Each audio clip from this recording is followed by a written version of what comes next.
السلام علیکم ورحمۃ اللہ وبرکاتہ۔ ناظرین، امید کرتا ہوں کہ آپ سب خیر و عافیت سے ہوں گے۔ آج کے اس ویڈیو میں ہم زکوٰۃ کے متعلق چند الگ الگ مسائل سیکھیں گے۔ سب سے پہلے ہم زکوٰۃ کی فرضیت کے متعلق جانیں گے کہ زکوٰۃ کس پر فرض ہے۔ ویڈیو شروع کرنے سے پہلے آپ تمام احباب سے یہ درخواست ہے کہ میرے اس چینل کو لائک اور سبسکرائب ضرور کریں، نیز بیل آئیکن پر بھی کلک کر دیں تاکہ میری آنے والی تمام ویڈیوز آپ تک سب سے پہلے پہنچ سکے۔ زکوٰۃ کی فرضیت کے لیے ضروری ہے کہ آدمی کے اندر یہ چند صفات پائی جائیں۔ نمبر 1، آزاد ہو، غلام اور باندی پر زکوٰۃ فرض نہیں۔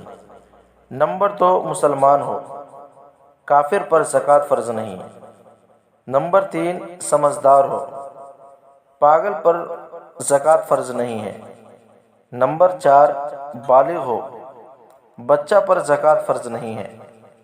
نمبر 5، اسے زکوٰۃ کی فرضیت کا علم ہو۔ علم دو طریقے سے ہوتا ہے، ایک حقیقی علم۔ حقیقی علم یہ ہے کہ اس نے کسی کتاب میں پڑھا ہو یا اس کو کسی نے بتا دیا ہو کہ زکوٰۃ تم پر فرض ہے اور مسلمانوں پر زکوٰۃ فرض ہے، یہ حقیقی علم ہے۔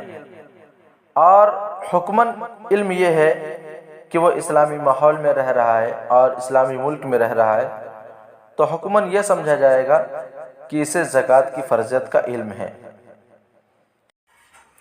دوسرا مسئلہ ہے بے ہوش صاحب نصاب پر زکوٰۃ۔ اگر کوئی شخص بے ہوش ہو مگر اس کی ملکیت میں نصاب کے بقدر مال موجود ہو تو اگرچہ وہ سال بھر بے ہوش رہے پھر بھی اس کے مال میں زکوٰۃ واجب ہوگی۔ تیسرا مسئلہ ہے زکوٰۃ کے وجوب کی شرطیں، یعنی زکوٰۃ کے فرض ہونے کے لیے ان شرائط کا پایا جانا لازم اور ضروری ہے۔ سب سے پہلی شرط ہے مال نصاب کے بقدر ہو، مثلا سونے کا نصاب 20 مثقال اور چاندی کا نصاب 200 درہم وغیرہ۔ انگریزی کے اعتبار سے 7.5 تولہ سونا اور 52.5 تولہ چاندی ہو۔ نمبر 2، ملکیت تام ہو، لہذا جو مال اپنے قبضے میں نہ ہو سر دست اس کی زکوٰۃ کا مطالبہ نہیں کیا جا سکتا۔ نمبر 3، نصاب ضرورت اصلی سے زائد ہو، استعمالی ساز و سامان پر زکوٰۃ نہیں ہے۔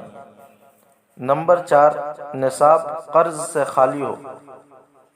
نمبر 5، مال نامی ہو، یعنی ایسا مال جس میں بڑھنے کی صلاحیت ہو، خواہ وہ اپنی خلقت کے اعتبار سے ہو جیسے سونا یا چاندی، یا فعلی اعتبار سے ہو جیسے مال تجارت، مویشی وغیرہ۔